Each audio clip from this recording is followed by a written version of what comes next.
Welcome to a Sunny Side Up Life podcast, a show for the woman who is ready to live an abundant life full of freedom and positivity. I'm Sammy Womack, and I'm on a mission to help you break free from survival mode, gain financial freedom, stay motivated, and focus on what matters most. Join the movement and let's start living on the brighter side of life together. Hey everyone, welcome back to another episode. Today, I want to talk to you about parenthood. Now, obviously, I'm not a parenting expert, but I do have 3 kids of my own, and I have been a mom for almost 8 years, and we have been on this debt-free journey for about 4.5 years. So about half of my motherhood or so. And I get this question a lot. I get questions around this topic a lot. Emails, I see it in my Facebook group. I see it all over the place in the debt-free community on Instagram, things like that. And so I really wanted to talk about this week with you guys. Especially as we're going into the holiday season, and parenthood, I think, just gets more complicated around the holidays. It gets better and more fun in a lot of ways, but it also can be more stressful, more full of doubt, worry, guilt, all of those kind of things during the holidays, especially when money is tight or you're just on a really strict budget or things like that. That can only really make it more tense, more stressful. So I just want to share my heart with you on this topic. And a lot of you might be familiar with the classic term, keeping up with the Joneses, which is just kind of, keeping up with that stereotypical American family kind of idea, and kind of what we see on social media, what we see the general, consensus of our generation living and sharing, just kind of keeping up with those people. And I think parenthood only amplifies that. It only makes it harder. It only makes it more complicated because there's a whole nother dimension and aspect to this comparison game and this whole keeping up with the Joneses, right? So I called this episode Keeping Up with the Joneses Parenthood Edition, because that's what I hear a lot is, well, how do I keep up with what so-and-so is doing with their kids, or what my, how my kids' friends are living and things like that. And especially when you're on a budget, especially when you're trying to pay off debt or trying to save, or just basically trying to live an untraditional lifestyle, which we do in a lot of aspects because we live a very minimalist lifestyle. We have a really small home. We live a debt-free life. We homeschool. My husband works 3 weeks on, 3 weeks off. And so he's home all day, half of the year. And then he's gone, for 3 weeks straight, half of the year. And so in so many ways, we live a very untraditional lifestyle. So even if this doesn't apply to your financial journey, you might relate to it on other levels as well. But I want to talk to you specifically about the financial side today, because obviously that's what I get the most questions about. So a lot of the most common concerns that I hear, and I've kind of been compiling these for a little while to share them with you guys when the time felt right. People worry a lot about, wasting money on unwanted junk. Their kids are used to a certain lifestyle, and they're like, I just can't keep buying them, random toys after school, or snacks when we're out running errands, or a new video game every week, or, a new toy every single time we go to Walmart, or whatever it is, wasting your money on these things that don't really align with your financial goals. Or they worry that we're going to have to live on this budget, and this debt-free journey is going to take a while. A lot of times it takes multiple years, and they're like, well, what if my kids are going to get so bored because they're not going to be able to do XYZ like they're used to doing, and they're just going to get so bored. Or, they feel like their kids are going to miss out on activities while their friends are doing them, or their friends are having these experiences, and that overwhelms them. And they're like, well, my kids are going to miss out on all these things that their friends are doing. And how do you deal with that guilt? How do you deal with explaining that to your child? How do you deal with handling this? And for us, I think that we got off a little easier than some people do, because obviously our kids have been so young during this journey. Like I said, our oldest will be 8 in February. And so she was really young when we started, even though it was more of a transition with her, obviously. The other girls, obviously Melanie was born into it, and Izzy was almost a year old when we started. So, the little two don't really know any different, but there was a transition with June. Obviously, it was a lot easier because she was younger. And I can imagine having a teenager or multiple teenagers during this can be extremely challenging. But on the other hand, they're more mature. They're more able to understand your reasoning. You're able to talk it out with them in ways that you couldn't with, a 4-year-old or however old.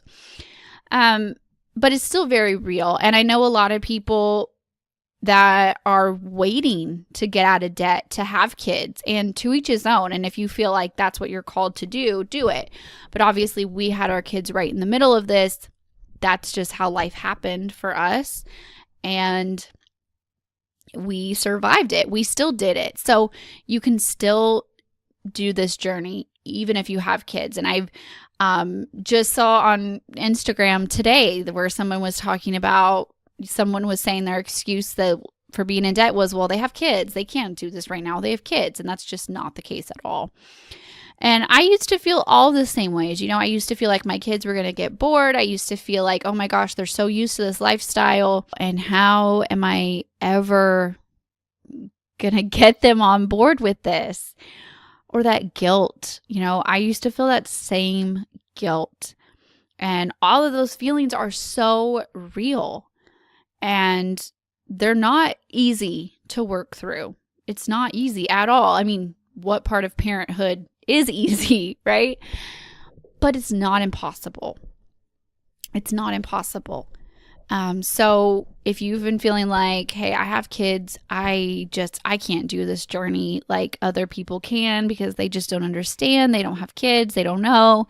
It is totally possible even with kids. And like anything else, it's going to take time. It's going to take time. It's going to be a transition. And I think that the most important thing to remember is that this is a lifestyle journey. This isn't a crash diet. This isn't a, New Year's resolution that you're going to set and forget by March. This is a lifestyle journey. It is a true transition, a true change. And to be truly successful with anything, you can't just change overnight, for one thing, and you can't just change one aspect of your life. Eventually, you will have to continue. If you want to be successful with it, you have to eventually continue to evolve and grow in every direction, and it will spill over. I have another podcast where I was talking about that. The way you do one thing is the way you do everything. And I can link to that in the show notes if you haven't listened to that episode. But it does spill over into every aspect of your life. And it is going to have to spill over into your parenthood if you want to be successful with it. There's just no way around that. But what I have found is that most kids and books that I have read on the same subject. I've read a few parenting books. Again, not an expert, but what I've learned through my own experience and through reading a lot of books about homeschooling families and kind of untraditional family styles and parenting and things like that. and how to help your children adjust to these kind of things. Most kids are as happy as their parents are. Obviously, there's an exception to every rule, but most of the time, your kids are going to be happy if you're happy. Your kids are going to be content if you're content. It might take them a little while to come around, but as the old saying, if mama ain't happy, nobody's happy. That's usually the case. My dad used to say that all the time. And it's really the simple things that kids want. It's playing outside. It's being in nature, reading books. Those things are free. It's having quality time with their parents. That's what they truly, truly want. And obviously, if they're used to a different lifestyle, it's going to take some transition time. But what we have to do in this situation is we have to be the example, like everything else. We want them to drink more water. We have to let them see us drink water. We can't just preach to them to drink water, eat fruit, eat vegetables while we're not doing the same thing, right? And this is no different. So we have to be the example. We have to be strong enough to go first. Obviously, it's not going to be easy. There will probably be tears shed. There will be moments where you want to give up. But you have to think about the big picture and know in your heart that this is what's best for them and your family as a whole. You have to show them that there is another way to live, and quite frankly, a better way to live, and that this is what you want. This is what they truly want. This is what is best for your entire family. You have to show them, not just tell them, show them. Show them, how it's going to be when you hit your goals. Show them how, we're going to do more quality time together. We're going to take nature walks. We're going to go to the park. We're going to go to the library. We're going to cuddle and watch movies at home. We're going to pop popcorn. We're going to do obviously cheaper things, but the time that we're going to spend together is actually going to be better and more quality time. And you can't just tell them that and let it be an empty promise. You have to actually do it and show them that this lifestyle is going to be better for everyone. And, we have done a few things that have helped our kids learn to adjust to this lifestyle. And obviously we went through phases with it. We've kind of gradually worked our way into this. Obviously, we weren't super minimalist when we first started. Obviously, we weren't really homeschooling because our kids were too young when we first started. So we've kind of gradually, worked in all of these different aspects of our life. And so there have been transition periods that were hard. But first and foremost, I think the most important thing that you have to do is be upfront and be honest with them. Even if they're little and you're not really sure that they're going to understand it, it'll get somewhere in their subconscious and they'll start to figure it out. And obviously, this isn't going to be probably a couple month journey. This is probably going to be a few years, including all of your savings years and other years other than just paying off debt.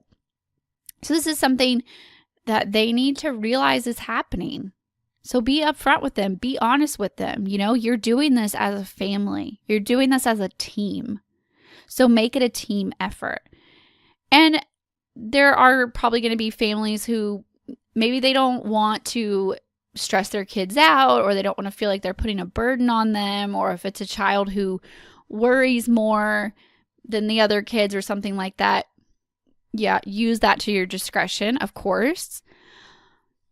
And I just feel like completely hiding it is not going to be the answer, because they're not going to understand why life is changing.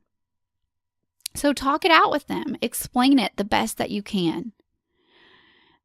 Show them as you're going. Remind them why you're ultimately doing this. If it's, what is your big picture goal? I'm sure that big picture goal involves them in some way.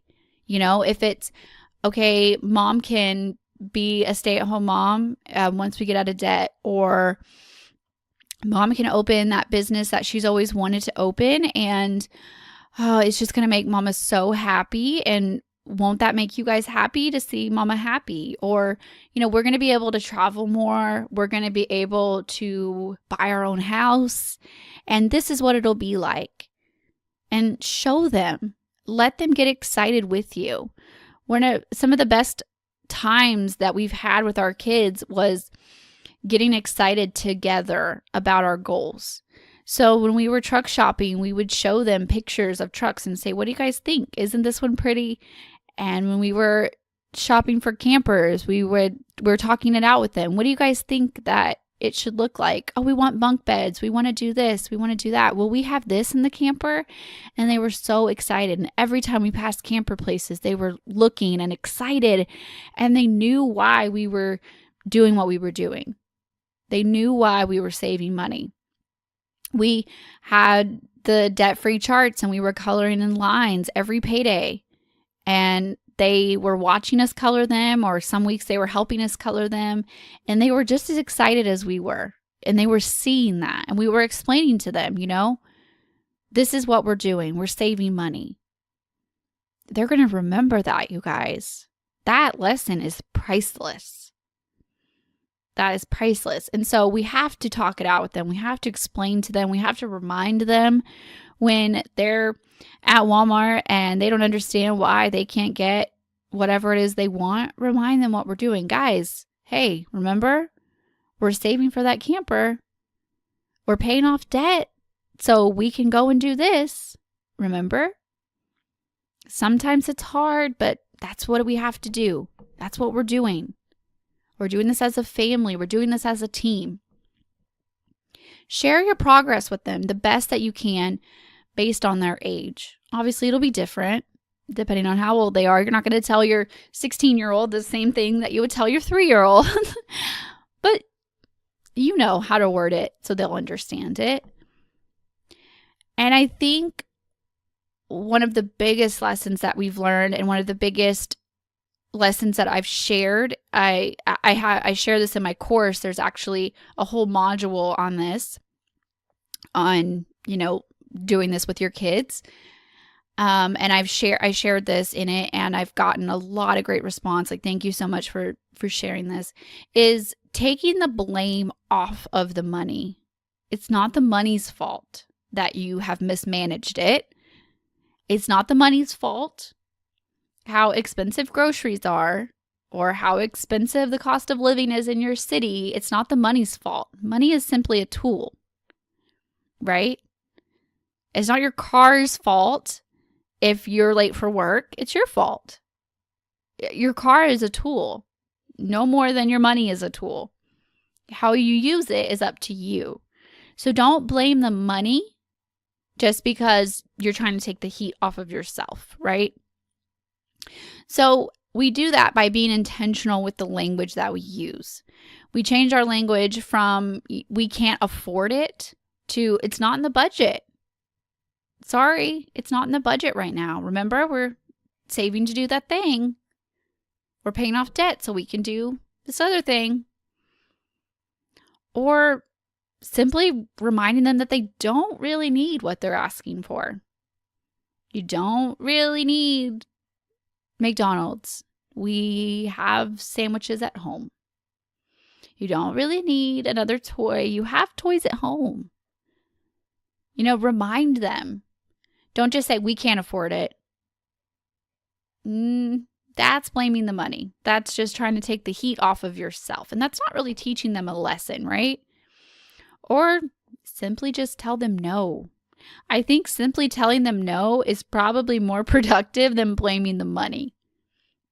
And I think if you blame the money, that is going to get ingrained in their head. And they're going to say, if they're used to their parents saying, we're so broke. I've heard that so many times. We're so broke. We don't have the money. We just can't right now. It's the money's fault that we don't have enough of it. That's not fair. And that is really a scarcity mindset That is taking a lack stance. That's not an abundant mindset.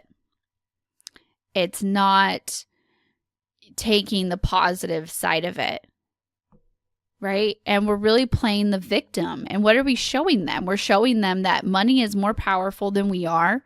Money has control over our life. We're not showing them that we have control of our life. We have control over the money. Money is just a tool. We're the powerful one in this situation, right? We're not a victim. Life doesn't just happen to us. And that is such an important lesson to teach them. And that's something that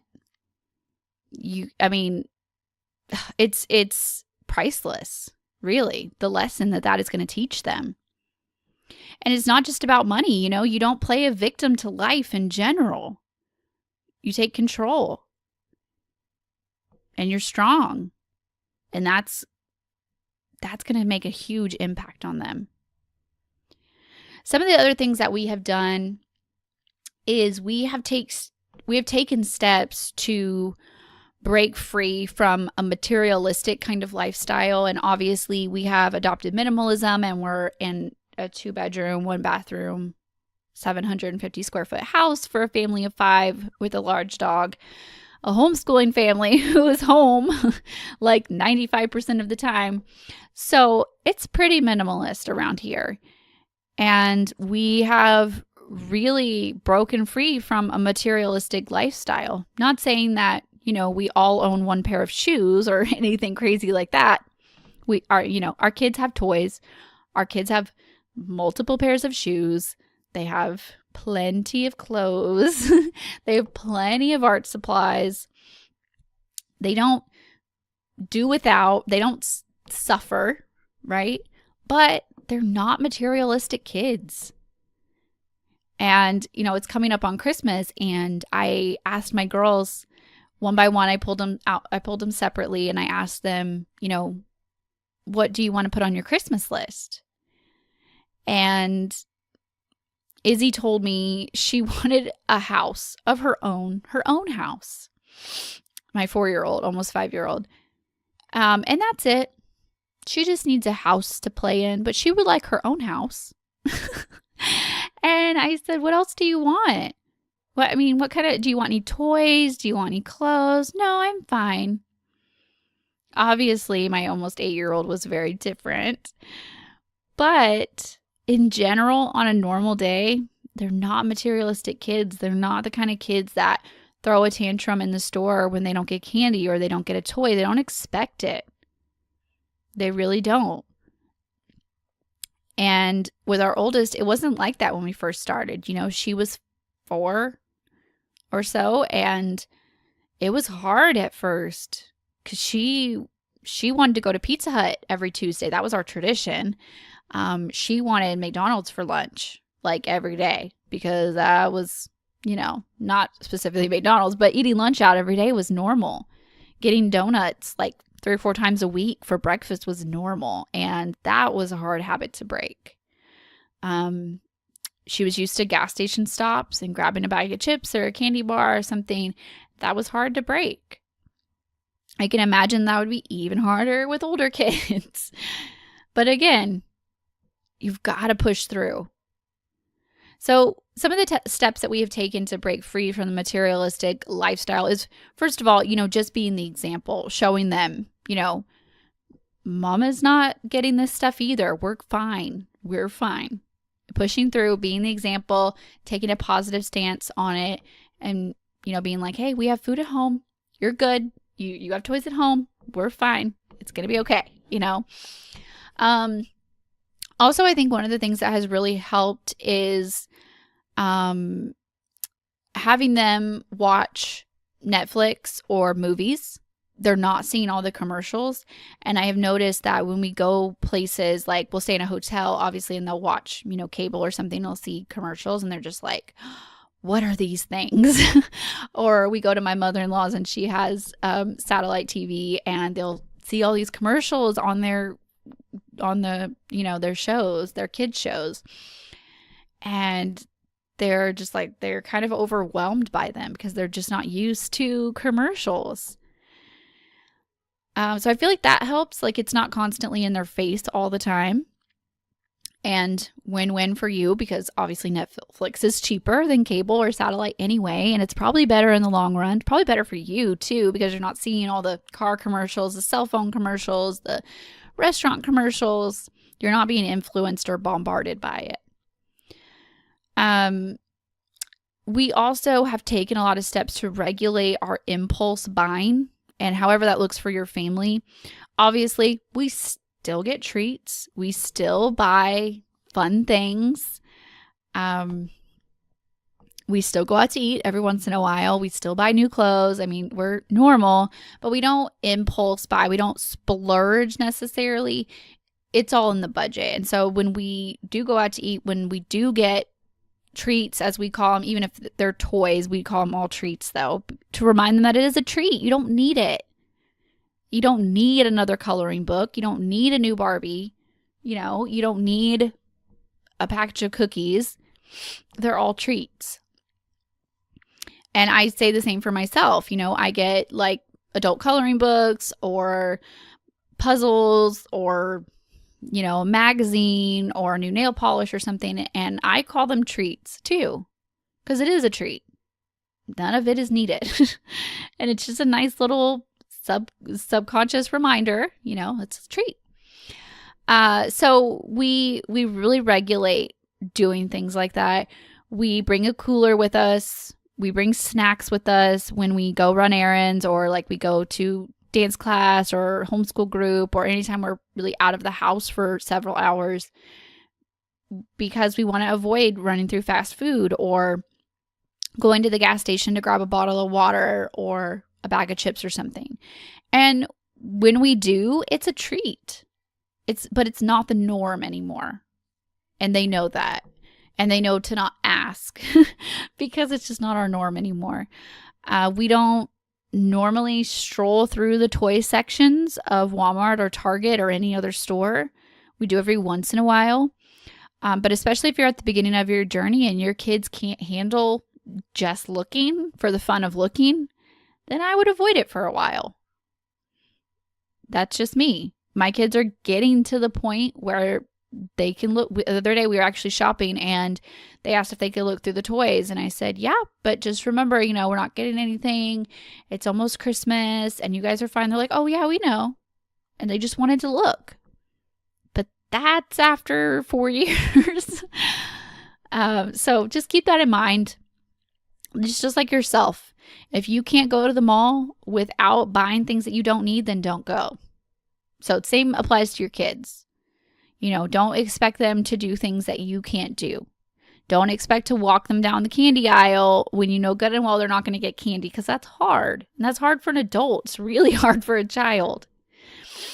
And when we do get treats, we get cheaper treats. So when we get treats, we'll go to the Dollar Tree and I'll say, okay, everybody can get one thing.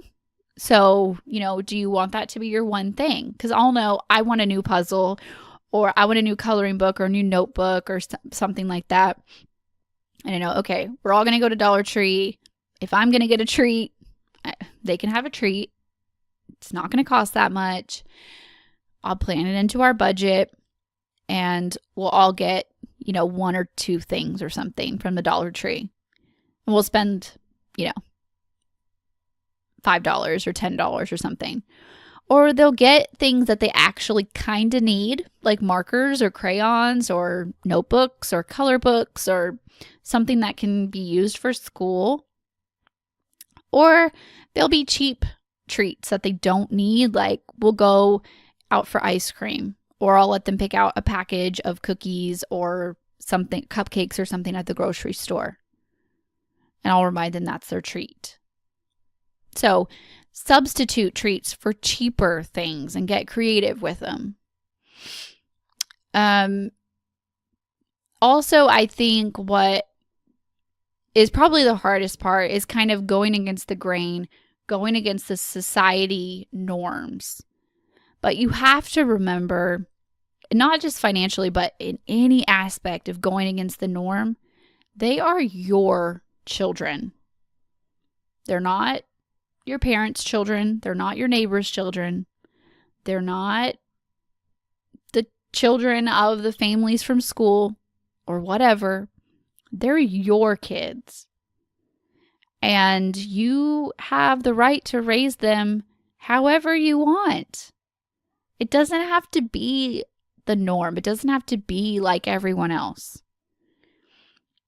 We actually kind of take pride in our family being different, and we joke about being weird. We joke about, the weird debt-free family, or the weird living in our tiny 2-bedroom house, or the weird homeschooled kids.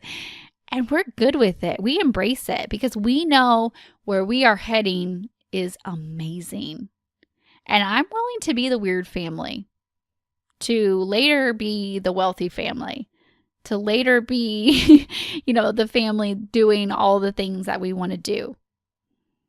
I'm willing right now to be the weird family, to be the family that has peace, to be the family that isn't buried in clutter and buried in debt and stressed out all the time, that has a growing bond, that does everything like a team. I'm willing to be weird. I don't care. Call me weird. I'll pull up somewhere in my 200,000 mile Suburban. I don't care. It's paid for. You can look all you want. I'm good. Because I know what I'm doing is so much. It's so important and so powerful. And really in the best interest for my kids and my entire family. And I know this can be hard, you guys, especially with the holidays coming up, especially, in the social media world that we live in. But remember that it's just a highlight reel. Everyone says that, but it's not going to hurt you to hear it again. It's just a highlight reel, okay? Worry about what you're doing. Maybe it's time to put your head down, put your blinders on to what everyone else is doing, unfollow, hide them. Completely disconnect your social media until Christmas is over if that's what you need to do. Focus on the big vision, on you, your family, your future, your present, all right? Not on what everyone else is doing. They're not paying your bills. Worry about yourself. Worry about your kids. And I know you're going to see on social media, it's bound to happen. Somebody's going to get a new vehicle for Christmas. Somebody's going to post a picture, their tree overflowing with presents. Or someone's going to post a picture on their tropical vacation for Christmas. And you're going to feel that little ping of jealousy, of envy, of comparison. But don't let it go any deeper than that. Accept it for what it is. Let yourself feel it. And then remind yourself where you're going is where you want to go. And you don't have to live like they're living because you know what you're doing. All right? And when your kids come home and they, after Christmas and they say, oh, so-and-so got, this for Christmas and that for Christmas. It's okay. You're going to be okay. You're not alone. Our kids aren't getting a whole lot for Christmas. We spent maybe 100, 150 per kid. And that's after we're debt free. Our first years are doing Christmas on a budget. We're like $50 per kid. It was tight. There were a lot of used gifts. So you're not alone, okay? Follow #DebtFreeCommunity on Instagram. See that there are families just like yours doing the same thing that you're doing. You're not alone. Just because someone in your real life isn't doing this doesn't mean that there aren't people literally all over the world, literally all ages, all family sizes, everything. There are people doing this. You're not alone, okay?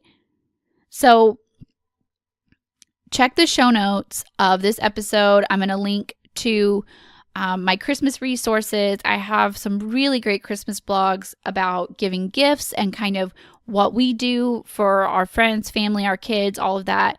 And I have a really great blog on family activities to do for Christmas on a budget. And it's mostly free or very, very cheap family activities that you can do if this is your first holiday on a strict budget. I know that it can be challenging, so I wrote that blog for you.